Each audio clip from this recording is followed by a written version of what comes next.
안녕하십니까, 서재심입니다. 까치같이 설날은 잘 보내셨습니까? 우리 남해 농수축산물로 만난 거 많이 해 드셨지요?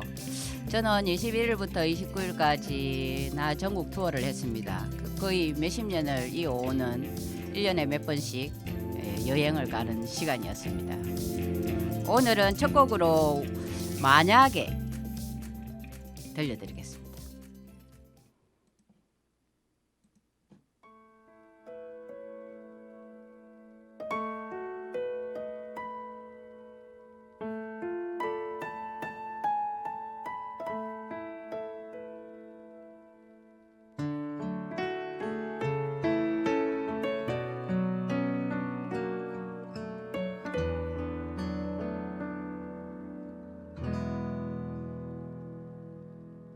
만약에 내가 간다면, 내가 다가간다면,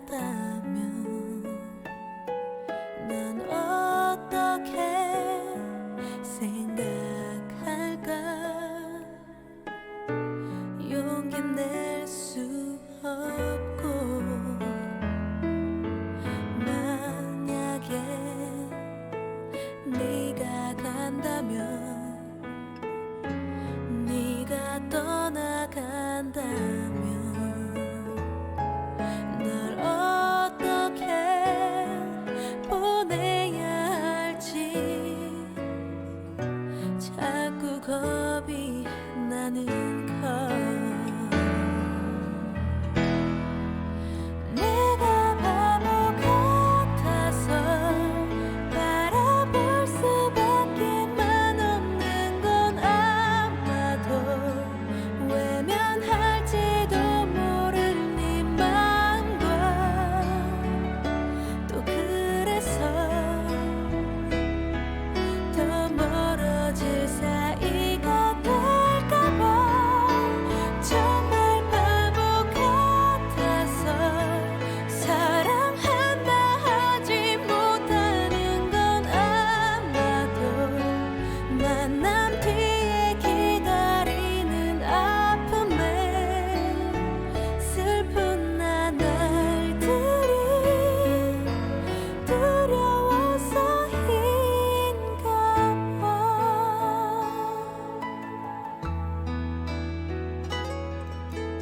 만약에 네가 온다면, 네가 다가온다면,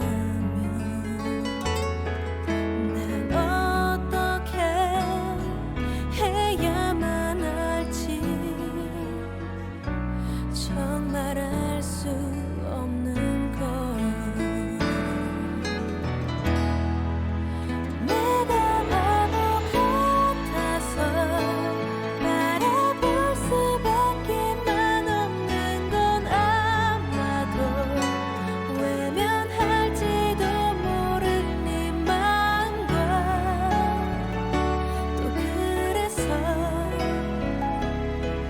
더 멀어질 사이가 될까봐 정말 바보 같아서 사랑한다 하지 못하는 건 아마도 만남 뒤에 기다리는 아픔에 슬픈 나날들이 두려워서인가 봐. 내가 바보 같아서 사랑한다 하지 못하는 건 아마도 만남 뒤에 기다리는 아픔에 슬픈 나날들이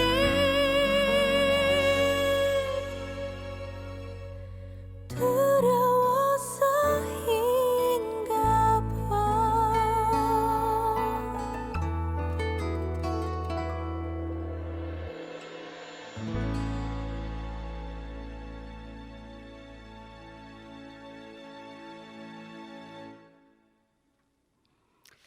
제가 첫 곡으로 만약에를 선택한 이유는 우리가 임진왜란 2차 해전, 사천해전, 당포해전, 당황포해전, 율포해전은 사실은 저 경상우수사였던 원균은 거의 자기 군사들이 없었습니다. 다 흩어져 버리고 한 3척 정도밖에 없었어요. 근데 충무공의 전라자수영이 24척, 그냥 전라우수영이 25척 했는데 전라우수영의 이혁기라는 사람은 충무공보다 16살 어리거든요. 그럼에도 불구하고 굉장히 충무공과 의기투합하는 스타일이었고 원균은 사실은 좀 반목하는 사이였는데 만약에 원균에게 군사가 흩어지지 않고 제대로 있었다면 만약에 그랬다면 임진왜란 그 모든 해전에서 원균 장군이 큰 소리를 치는 상황이었다면 그 해전이 어찌 되었을까? 그 아찔하다, 불행 중 다행이다 이런 생각에서 제가 만약에를 노랫말을 선택했습니다. 지난 시간에는 우리가 사천해전까지 이야기했잖아요. 참 오늘 정영성 해설사님은 집안일로 갑작스러운 일이 생겨서 못 와서 좀 앞에 허전하네요. 혼자서 진행을 하겠습니다. 근데 사천해전까지 하고 난 뒤에 원균 장군이 어떻게 하냐면 그 당시 사천해전을 치르고 난 저녁에 어디서 자냐면 모지랑포 사천, 지금은 용현면에서 이제 자는데 아침에 이제 이수신 장군님께 이렇게 말합니다. 적의 애전은 있지 않습니까? 우리가 적의 목을 베는 게 그 공이에요. 그 적을 목을 베와야 그게 공으로 치기 때문에 죽은 적의 목을 베러 간다고 이제 나가거든요. 안타깝게도 남의 헐령 기호근하고 둘이서 이제 목을 베러 가서 50급 정도를 베어왔다 하거든요. 그 얘기를 들을 때마다 좀 안타깝습니다. 그리고 충무공은 사실은 이제 조선이나 고려나 삼국시대나 이 모든 장수들의 그 공을 뭘로 치냐면 적의 목을 벤 걸로 공을 치는데 충무공께서는 옥포해전을 딱 치르고 난 뒤에 이게 아니다 느끼셨나 봐. 그래서 어떻게 하냐면 사천해전을 치르기 전에 모든 군사들에게 적의 목을 베지 마라. 적의 목을 벨 시간에 싸워서 적을 죽여라. 적을 사살해라. 근데 적의 목을 베지 않고 공이 없다고 해서 공이 인정되지 않을 수 없게 내가 너희들의 공을 알려주겠다 이렇게 말하거든요. 그런데 이제 원균 장군은 목을 베러 갑니다. 그럴 때 이수신의 나은중일기에 나옵니다. 하는 짓이 가소롭다 이렇게 나오는데 우리가 2000년 정도 이어지는 어떤 그 정확한 용어로 어떻게 말해야 되지만 이 법규나 이런 게 일시에 어느 한 개인이 그거 그래 안 해도 된다 이렇게 말할 수 있는 건 굉장한 용기입니다. 그죠? 이 늘 진행되어 오던 그걸 그렇게 하지 마라 안 하고 내가 알아서 하겠다 이렇게 말하는 이수신을 보면서 제가 안타까운 게 많아요. 예를 든다면 이 해설을 하는데 누가 남해 갔더니 서재심 해설이 재밌더라. 그 사람을 다시 보내주라 하면 이제 이 행정 시스템이 이 순서대로 보내준다. 누구를 지정하지 마라. 이런 소리를 들을 때마다 1400년, 1500년, 1592년, 400년 전에 이수신도 그 2000년 동안 이어지던 그 법을 치우고 그냥 너희대로 공은 내가 알아서 하겠다 이런 용감한 일이 있었는데 지금 이 시대 2000년 21세기에 그런 말이 나온다는 게 제가 참 안타까웠습니다. 그런 의미에서 제가 만약에를 선택했고요. 이 사천해전의 정말 최대의 우리가 기억해야 할 것은 충무공이 출전하기 전에 목 베지 마라. 적의 목 베지 마라. 그게 최고의 역사가 알아야 할 일이라고 생각합니다.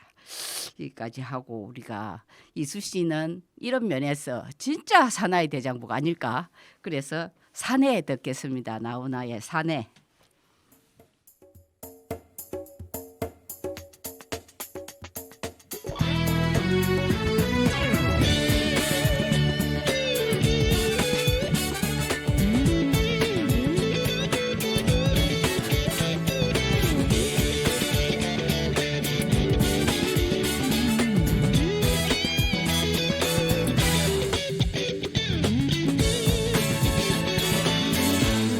소리로 울면서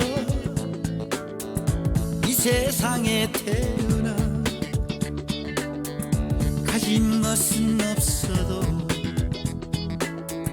비굴하진 않았다.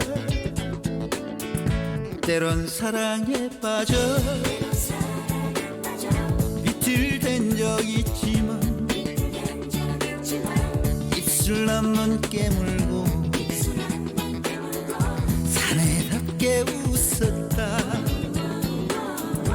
잉가잉가 하면서 좋아 좋아 하면서 살마 살마 하면서 부대끼며 살아온 이 세상을 믿었다. 나는 나를 믿었다. 추억 묻은 친구야. 물론 나도 믿었다.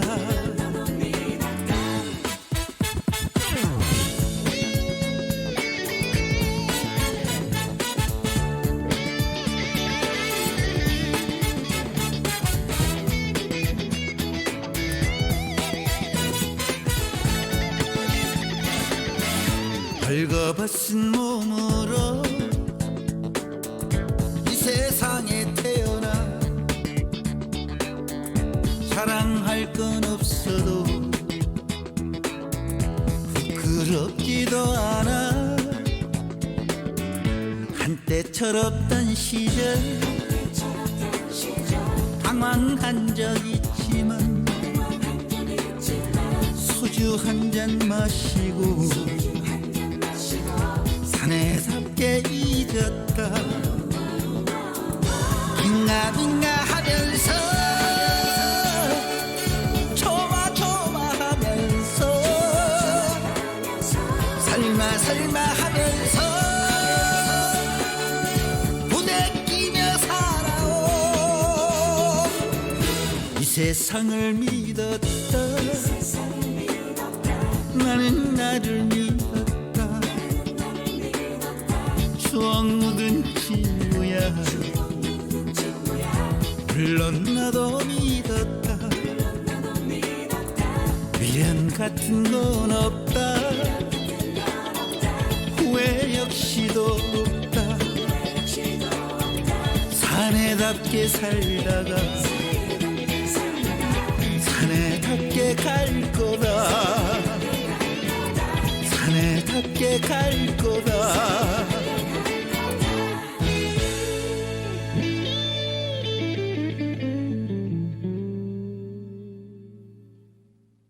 사내답게 간답니다. 좀 우리나라 사나이 대장부들 다들 이랬으면 좋겠습니다.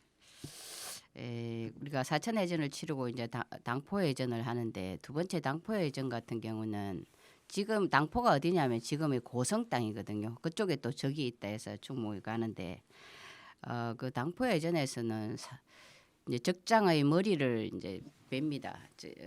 적장의 머리를 베고 그 적장을 머리를 벤 사람이 건준이에요. 그 최고 적장의 최고 우두머리가 탄 배에 올라타서 건준이라는 사람이 적장의 목을 베는데 이 건준이라는 그 부하하고 이수신과는 뗄래야 뗄 수 없는 어떤 인연이 있는데 원래 충무공이 아버지가 돌아가시고 이제 한경도 근무를 한 두 번 정도 하고 난데 돌아와서 집에서 잠깐 쉴 동안 알아주는 사람 별로 없어서 이제 이광이라는 전라도 부사로 내려가는 사람이 자신의 조방장을 삼아가 데리고 내려가 앞전 시간에 며칠 전에 이야기를 했는데 얼마 전에 그때 내려갈 때 이제 건준이 있는 순천 부사의 들어가니까 건준이 이렇게 말하는 거 이수진 보고 이 자리가 참 좋은데 자네 이 자리 당신 자네 할 수 있겠나 이렇게 물었거든. 그러니까 건준이 이수진이 빙그레 웃었다고.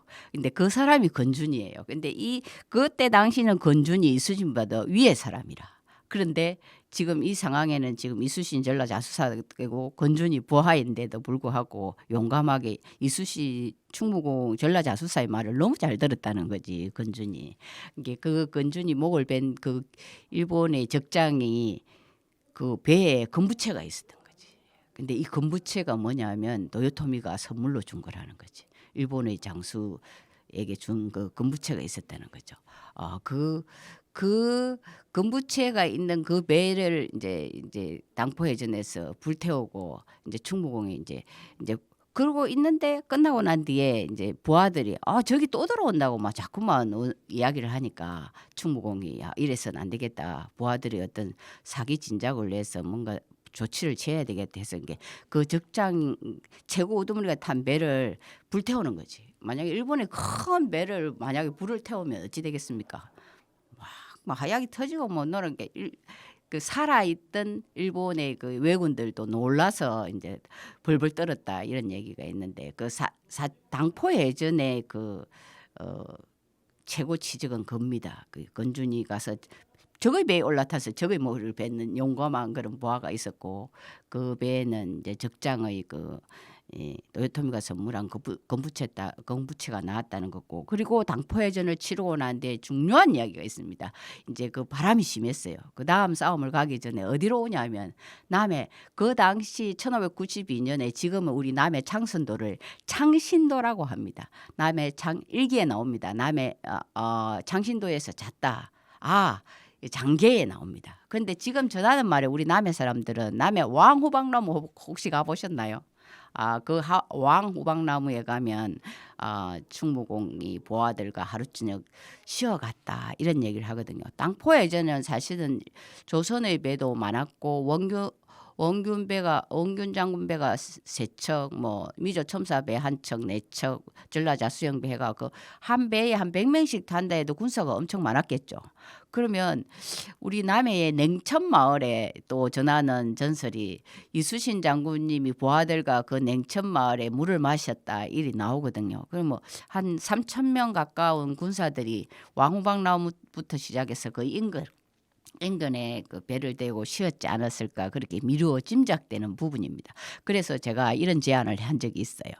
우리 남해에서 이수신 투어를 하는데 처음 딱 창선 삼천포 대교로 들어와서 왕후박나무에 가. 근데 미조항에서 또 주무시거든요. 미조항을 가. 그리고 남해 와두에서 또 쉬어가기도 하거든요. 그래서 이 남해를 한 바퀴 도는 이수신 투어를 하면 어떻겠느냐 이렇게 제안을 해봤는데 언젠가는 실현이 되겠죠. 이제 그런 걸 꿈꾸면서 우리가 다음 노래 한번 들어볼까요? 오늘은 나훈아로 갑니다. 테스형.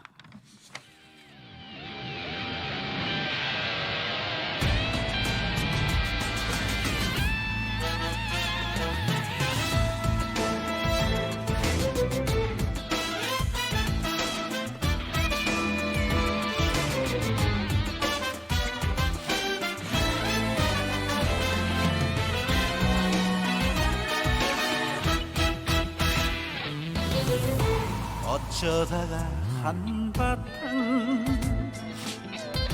턱 빠지게 웃는다. 그리고는 아픔을 그 웃음에 묻는다. 그저 와준 오늘이 고맙기는 하여도 죽어도 오고만은 또 내일이 두렵다. 태스형 세상이 왜 이래 왜 이렇게 힘들어. 태스형 소크라 태스형 사랑은 또 왜 이래.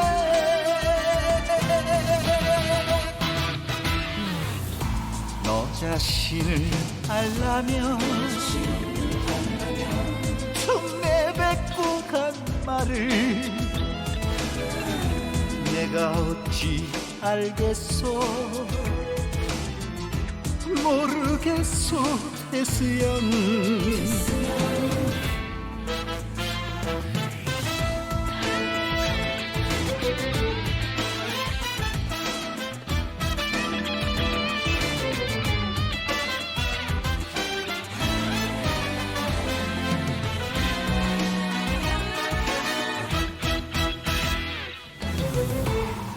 할아버지 산소에 제비꽃이 피었다. 들국화도 수줍어 샛노랗게 웃는다. 그저 피는 꽃들이 예쁘기는 하여도 자주 오지 못하는 날 꾸짖는 것만 같아. 태수연 아프다 세상이 눈물 많은 나에게. 태수연 소크라테스형 세월은 또 왜 저래.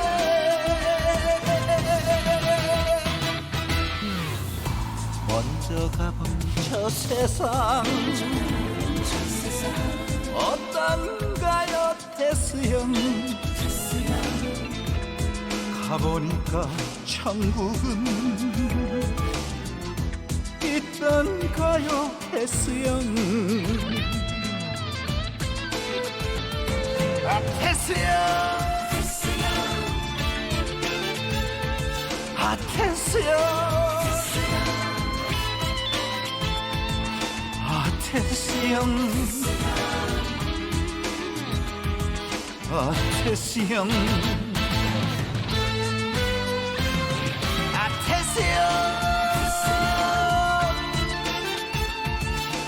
태수형 태수형 태수형.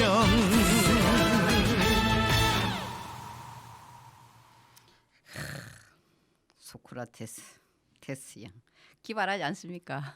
테스형. 그럼 우리가 순신 오빠 이렇게 해서 우리도 노래 하나 만들까? 순신 오빠 이렇게 하면서 진짜 기발한 것 같아. 이런 기발함 이런 게 이 인문학에 대해 이 기발함이 있는다 합니다. 그 전문가들 이야기에 의하면 이 문학 역사 철학을 알아야 거기에서 뭔가 이 옹고지신 하잖아요. 끝에서 새로운 것을 배운다. 그거 된답니다. 그거 맞는 것 같아. 충무공도 그랬고 우리 충무공 공부하면 전부 역사, 문학, 철학이 다 됩니다. 네, 당포회전을 치르고 이제 남해 창신도에서 주무셨습니다. 우리 남해 분들 꼭 남해 왕후박로모 한 가보세요. 그것에서 충무공 여기서 친구 그 부하들과 왁작지껄 하면서 하룻밤을 보냈구나 이런 감회를 느껴보시기 바랍니다. 그리고 이제 그 다음에 당황포회전을 치르는데 여기는 통영에서 싸우거든요. 근데 원래 그 2차 예전 출발은 6월 3일인가 하려고 했는데 그 원균 경상우수사 원균이 저기 사천에 있다 이래서 5월 29일 출발했지 않습니까? 그런데 이제 그때 이혁기라는 전라우수사가 합류를 해야 되는데 못했어요. 그러다가 이제 이 당황포 회전에 합류를 해요. 사실은 사천 회전, 당포 회전을 치르고 우리 군사들이 정말 지쳤을 거 아닙니까? 그런데 전라우수사였던 이혁기 장군이 25절 갖고 합류를 하는 거야. 그러니까 이제 이 부하들의 사기가 막 굉장히 붕천했죠. 이래 막 힘이 우리도 그렇지 않습니까? 그 힘이 났겠죠. 그리고 당황포 회전을 할 때 싸울 때 이제 또 열심히 싸웁니다. 그래서 이기고 그 적장의 그 배에 뭐가 나오냐면 한자로 하면 봉공기라고 하던데 나 이게 뭔가 이랬더니 우리나라 조선 팔도의 군사 배치도 이제 일본의 장수들에게 만약에 예를 든다면 그걸 다 외워주는 제가 못하는데 뭐 고니시 육기나와는 전라도 뭐 누구는 경상도 뭐 구르시마는 뭐 가또는 경상도라든지 뭐 이런 식으로 팔도를 전부 분담을 하고 일본의 그 군사 3,040명이 어떻게 하냐면 피를 내서 모아서 그걸 나눠 마시면서 이제 자기들도 맹세를 했겠죠. 그 맹세가 노요토미에게 이제 충성맹세라고 합니다. 그게 기가 막히지 않습니까? 그리 할 수 있었나 아무리 나라를 사랑하고 그래도 그건 정말 왜군들도 정말 무서운 사람들이라는 걸 느껴요. 근데 그 붕군기를 보고 우리 이제 군사 배치도를 보고 우리 조선에서 일본이 이런 식으로 누구는 어디를 담당했구나 이래서 그 적을 치는데 굉장히 유용했다 그러고요. 또 하나는 그 군사 배치도를 보고 일본의 그 어떤 살벌함, 그들의 그 치밀함 이런 걸 느꼈다고 하고 또 도요토미에게 이런 맹세를 하면서까지 이 준비성이 있었던 그런 전쟁인가에 대한 어떤 경계심이 있었겠죠. 저는 그걸 보고 야, 우리가 만약에 어떤 목표가 있다면 목표를 향해서 이렇게 피를 나눠 마시면서까지 맹세를 할 수 있을까? 절대로 있을 수 없는 일인 것 같아요. 이제 당황포 해전은 그렇습니다. 통영에서 싸우는데 그렇게 해서 싸우고 난 뒤에 이순신 장군님께서 또 배를 한 척 남겨둬요. 이제 그 일본 배를 다 모조리 전부 격파를 해버리면 일본의 그 육지로 도망했던 군사들이 왜군들이 우리 군사들을 괴롭힐까봐 배를 한 척 남겨놓고 뒀다가 나중에 이제 그들을 다시 이제 도망가는 걸 잡아서 소통하는 그런 당황포 해전까지 치릅니다. 당황포 해전의 의미는 그거 같아요. 제가 보기엔 그 육지에 오른 일본 군사들의 군사 배치도를 정확하게 우리가 깰 수 있었다는 거. 그 굉장히 중요한 그 뭐라죠? 승리 요인이라고 볼 수 있는데 아무튼 당황포 해전까지 치르고 나니까 당황포 이제 율포는 거제입니다. 거기까지 치르고 나니까 이제 조선의 모든 그 군사들 그 지방 간하의 그 벼슬아치들이 도망을 갔다가 이제 용기를 얻어서 각자 자리로 돌아가고요. 이제 율포해전 이제 2차 해전 사천 당포 당황포 율포해전을 치르고 난 뒤에 충무공 이순신이 이제 모든 전라우수사 이역기 그리고 원균 경상우수사 원균 그리고 충무공 이순신이 미조항에 모입니다. 그래서 그곳에서 이제 원래 경상우수사니까 원균은 그쪽에 경상우수 거기를 지키겠고 이역기는 해남이 우수영이니까 글로 가고 충무공은 이제 여수로 돌아오는. 근데 우리 그 미조항에서 헤어졌다는 거죠. 그거 정말 중요합니다. 그래서 미조항도 투어를 해야 됩니다. 우리가 그쪽에 미조항. 예. 그리고 이제 전쟁의 승리 결과에 굉장히 우리가 만족할 수 있는 게 우리나라 수군은 한 13명만 사상을 했어요. 4번을 싸우는데 일본은 거의 굉장히 많이 사상자가 났지만 그 수를 다 헤아릴 수는 없겠지만 원균 장군이나 몇 사람이 목을 뱅 숫자만 해도 88개였 머리였답니다. 왜군의 머리가 88개 머리였고 그 참전하는 배가 한 72척 정도 됐는데 거기가 파손됐다 그러죠. 그런데 임진왜란을 통틀은 7년 전쟁 중에 충무공이 이끄는 수군 해전에서는 단 한 척의 조선의 배가 파손이 안 됐어요. 그런데 사천 해전 때 이제 충무공이 공을 알아주고 이렇게 신상필벌하니까 우리 수군끼리 자기들끼리 부딪혀서 배가 파손이 약간 있었지만 단 한 번도 파손이 없었다는 거. 이거 굉장히 중요합니다. 이렇게 이제 사천 2차 해전은 사천 해전을 치르고 4번을 싸우고 전라자수영으로 기대하고 난 뒤에 충무공이 부하들에게 이렇게 말했답니다. 초심을 잊지 말고 여기서 초심 또 나옵니다. 처음에 마음을 잊지 말고 몸을 이제 잘 쉬었다가 다시 또 우리가 힘을 모아서 싸우자는 의미로 이야기를 하죠. 여기까지 우리가 제2차 해전 사천 당포 당황포 율포 해전까지 완벽한 승리를 이야기하고 우리가 나훈아의 명자를 듣겠습니다. 이 노래도 참 좋았습니다. 제가.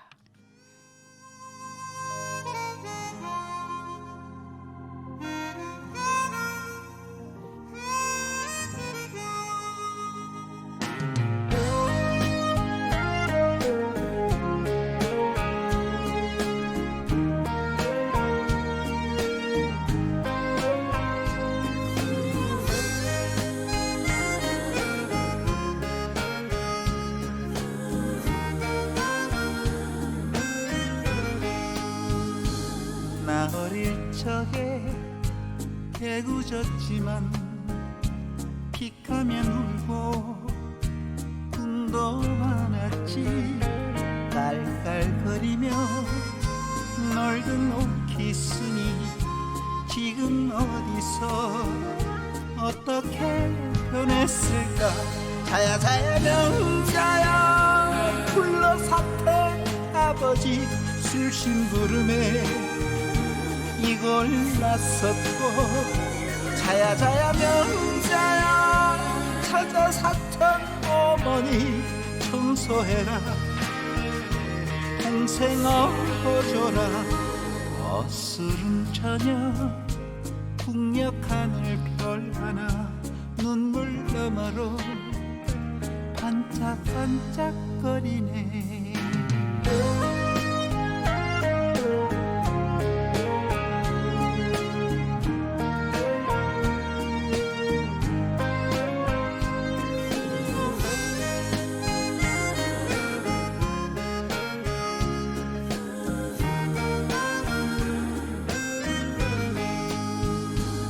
나 어릴 적에 동네 사람들 그놈 예쁘다 소리 들었고 깐죽거리며 못된 저리구나.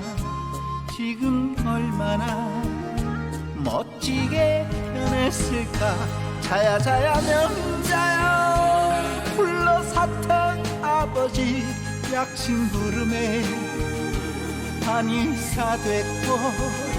자야 자야 명자야 찾아 사천 어머니 팔다리 허리 스물러가 졸고 노을 저편에 뭉게 구름 사이로 추억별들이 반짝반짝거리네.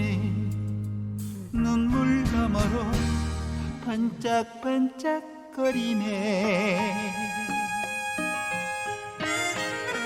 자야 자야 명자야 무서웠던 아버지 술 깨시면 딴 사람 되고.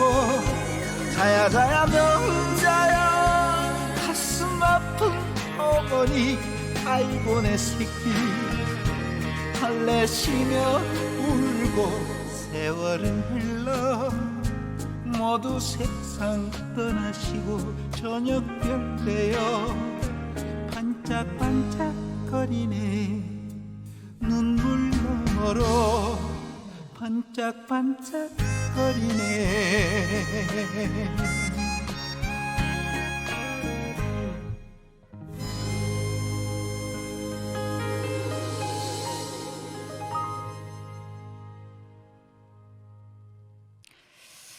그 명작까지 들었죠. 나훈아 가수를 보면 진짜 사나이 대장부라는 걸 느낍니다. 일이 되면 나훈아라는 가수가 저 한 번 초대가 밥 사주는 거 아닌가? 이제 차예전, 당학포예전, 율포예전, 뭐 당포예전, 사천예전까지 이야기를 했는데요. 제가 이제 그 정말 이 사천예전, 2차 예전의 중요점은 성공후사라는 거죠. 우리가 해군사관학교에서 그 퇴임하신 임원병 교수님의 이수신 성리의 리더십을 보면 충무공을 그냥 단순히 유능한 리더가 아니라 위대한 리더라고 표현했거든요. 네, 정말 거기에 감탄했어요. 위대한 리더다. 거기에 나오는 그 리더십의 9단계 중에 여기 우리가 온 사천예전은 성공후사에 들어가는 거죠. 공을 항상 앞에 두고 사적인 일을 뒤에 두는 거죠. 왜 경상우수사 원균 장군은 수급을 적의 목을 베는 이유는 사적인 자기의 어떤 공을 만들기 위해서 배로 가는 거잖아요. 이게 공적인 이익을 위해서 배로 가지 않잖아요. 내가 설사 적을 많이 죽여도 내 진급 신경 안 쓰면 그 배로 갈 이유가 없잖아, 솔직히. 근데 그 목을 배로 가는 거죠. 그러니까 그게 충무공 배로 안 가거든요. 그리고 보아들에게 배지 마라 하고 그 보고서를 나주 장계에 올릴 때 모든 자기 수군 잘 싸운 수군들은 1급 1급으로 잘했다는 그런 장계를 올리거든. 그러니까 모든 수군들에게 다 그 공이 돌아가게끔 만든단 말입니다. 그러니까 사적인 내 명예를 위해서 움직이지 않았다는 거. 그게 중요한 리더십의 성공 우사고요. 또 하나는 여기도 신상 필벌이 들어가죠. 잘하면 상을 주고 못하면 벌을 주는 그 개념으로 이해할 수 있어요. 근데 만약에 그 자기 부하들이 이수신 장군님께서 목 베지 마라 했는데도 목을 베고 있었다면 그 목 베고 있는 사람들에 틀림없이 벌을 줬을 겁니다. 그런데 이 중공의 부하들은 이 상관의 말을 잘 듣고 목을 베지 않잖아요. 그런데 장계를 모두 1급으로 잘 싸웠다 이렇게 장계를 올리는 거 보면 이게 상을 준 겁니다. 그러니까 신상 필벌한 거죠. 저 사람은 원래 잘하면 상을 줘야 잘하는 거잖아요. 근데 이 지금 그 1500년도에 했던 시스템이 지금 이 세대에 작동이 안 되는 게 정말 저는 안타깝다고 생각해요. 그리고 또 하나는 이 용기라고 생각해요. 물론 뭐 이거는 복합 신상필벌가 복합적으로 의미가 될 수 있는데 옛날부터 어떤 싸움에 공을 적의 목을 베는데 공을 주는데 그 목 베지 마라는 그 행정 시스템 체계 자체를 그냥 없애버린 거 아니에요. 그럼 만약에 그렇게 되었을 경우 다른 장수들이나 위쪽에서 보면 굉장히 얼마나 건방지다고 생각할 수도 있고 니 웃긴다 이렇게 생각할 수도 있는데 그런 걸 했다는 건 정말 제가 생각해도 용기라고 생각해요. 남이 어떻게 하든지 말든지 그냥 내가 생각할 때 옳다는 일을 한다는 거 이게 그분의 용기. 9단계의 그 위대한 리더의 이 요소 중에 이 세 가지가 사천해전에서 드러납니다. 그런 의미에서 굉장히 이 사천해전의 의미도 깊다고 생각해요. 위대한 리더의 리더십입니다. 이런 것도 우리가 정말 최고 리더의 자리에 있는 사람들이 꼭 기억해 주셨으면 좋겠어요. 여기 이제 사천해전을 마무리하면서 제가 눈이 내리네라는 노래를 오늘 하겠습니다. 왜냐하면 우리나라 한국관광공사 사장님이 우리 남해 상주분이시잖아요. 김장실 의원님께서 페이스북에 눈이 내리네라는 원고가 있더라고요. 그래서 다음 주 방송에는 제가 눈이 내리네를 신청하겠습니다. 이랬더니 좋아요를 눌렸더라고요. 그리고 또 그 어르신 그 사장님께서 떠는 관광에는 이유가 있다. 이 책을 또 저한테 보내주셨더라고요. 그래서 감사합니다. 이 자리에서 제가 감사 인사드리면서 눈이 내리네 듣겠고요. 구정 때 정말 제가 9일 동안 전국 투어를 하는데 영주에 있는데 한방눈이 내렸어요. 너무 좋았습니다. 그래서 눈이라는 노래를 한 번은 보내야 되지 않을까 그런 생각을 그때도 했습니다.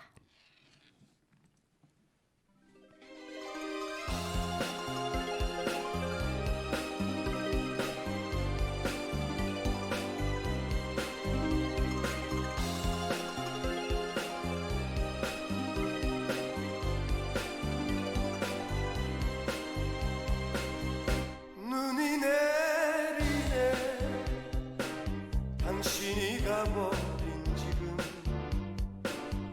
눈이 내리네 외로운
김장실 사장님 감사합니다. 다시 한번 감사드릴게요. 우리 남해 사람들이 곳곳에서 빚을 내는 것 같아 저는 너무 자랑스럽습니다.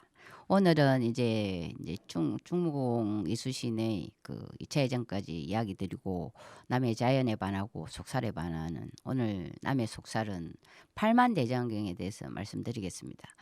그 우리 남해 이수신 순국공원에 가면 관음포 광장에 그 팔만대장경이 언급돼 있고요. 원래 남해 관음포만이 관세음보살의 준말이잖아요. 살아있는 사람의 소원을 잘 들어주는 곳.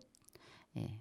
관세음보살은 산 사람의 소원을 잘 들어준다는데 우리 남해 관음포만에서 일어난 이야기를 또 언급하겠지만 정지장군의 그 관음포 대첩 그리고 팔만대장경 판각지 그리고 1598년 노량해전으로 승리로 나라가 편안해졌죠.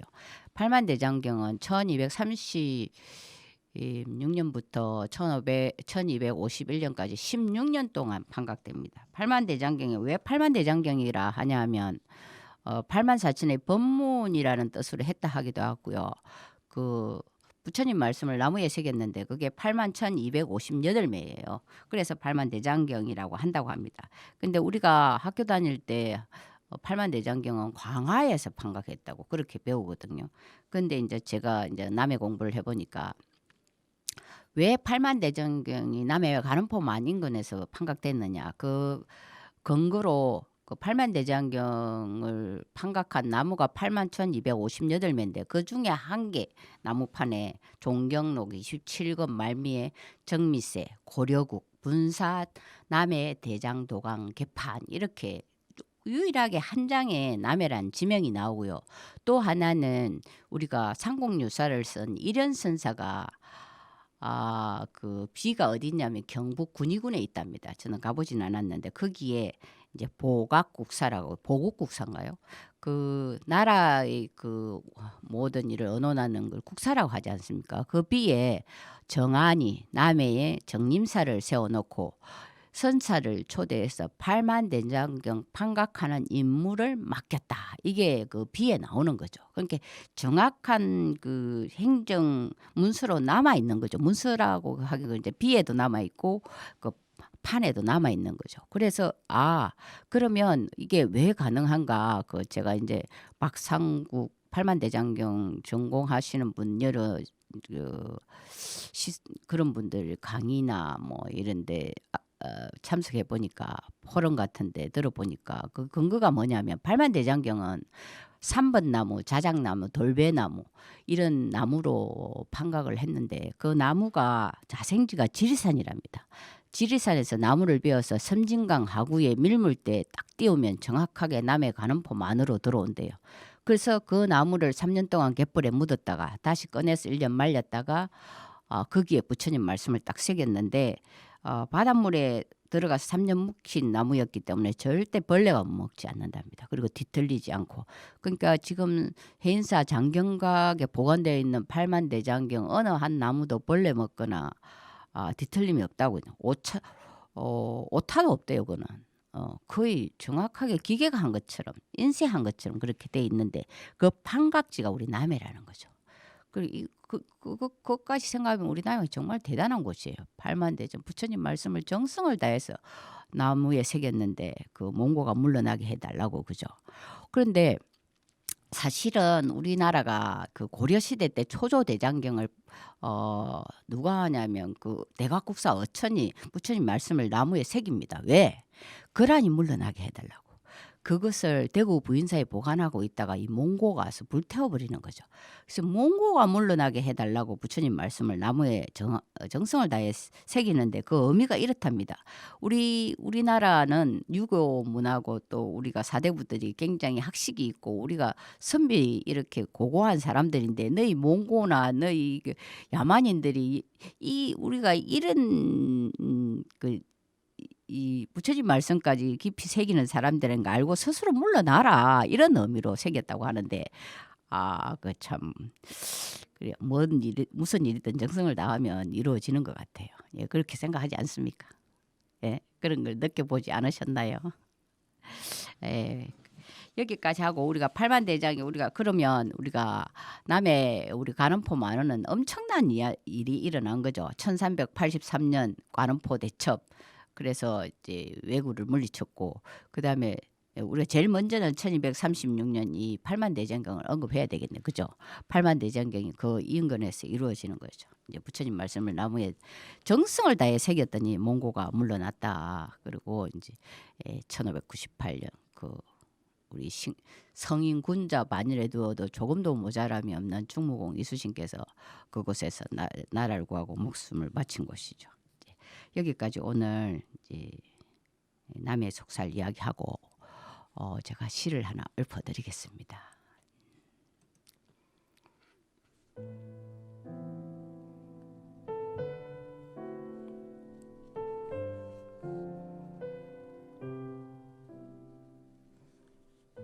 행복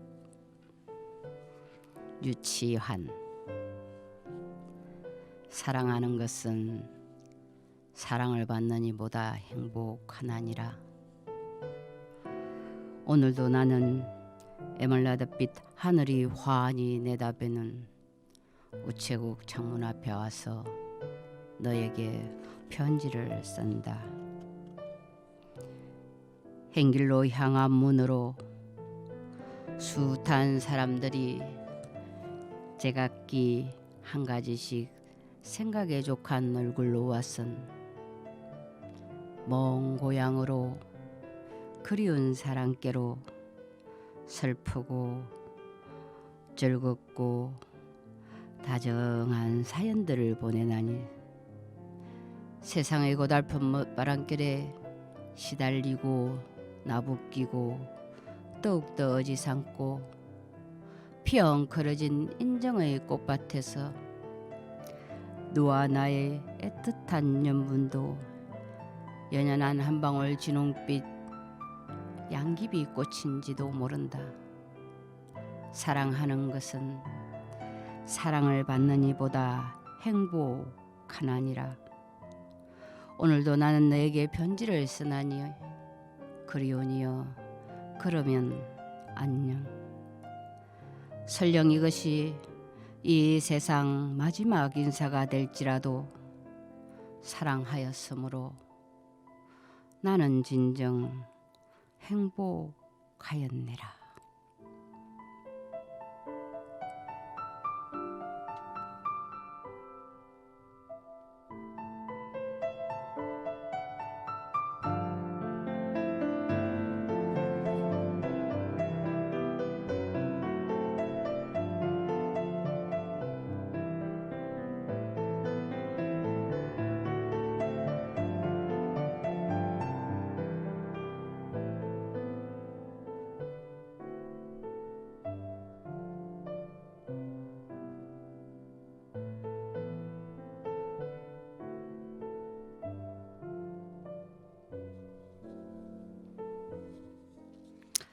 오늘은 정영숙 예술사님이 안 계셔가지고 저 혼자 그냥 혼자서 주고받고 그렇게 했습니다. 제가 이 행복이란 시는 오늘 왜 읊었냐 하면 제가 40살까지 정말 먹고 살기 힘들었는데 40 이후로 너무 행복한 거예요. 사는 게. 해설도 너무 재밌고 그런데다 또 이 방송도 너무 재밌고 어젯밤에 생각하니까 정말 이 40살까지 고생을 해서 이렇게 행복한 일이 이어지나 그런 거 있잖아요. 보상 심리 같은 거. 그래서 오늘 행복이란 시를 읊어야 되겠다 했고 그 행복이란 시를 잘 들어보면 그렇잖아요. 사랑하는 것보다 사랑을 주는 것이 행복하다 그러잖아요. 근데 우리는 누군가에게 뭔가를 해주고 돌아오지 않으면 굉장히 괘씸하게 생각하는데 그런 것도 이제는 안 해야 되겠구나 그런 생각하고요. 또 이 유치한이라는 시인이 제가 옛날 이 행복 시를 한번 읊었을 텐데 그 시인이 그 언급도 했지만 얼마나 한 여인을 사랑했으면 이런 시가 다 나왔을까. 그래서 이 시 좋아하고 또 하나는 제가 최초로 좋아했던 서시는 윤동주의 서시였는데 두 번째로 제가 외웠던 시가 이 행복이거든요. 나는 정말 사랑하는 것보다 사랑을 주는 사람으로서 행복을 느끼는 이게 진정한 행복이 아닐까 이런 걸 요즘 갈수록 깨닫는 것 같습니다. 그래서 행복이라는 시를 읊었습니다. 이제 마지막으로 우리가 존경하고 사랑하고 경이롭게 생각하는 우리 충무공 이수신의 명랑의 그 배경음악을 들으면서 오늘 방송 여기서 적겠습니다. 들어주셔서 감사합니다.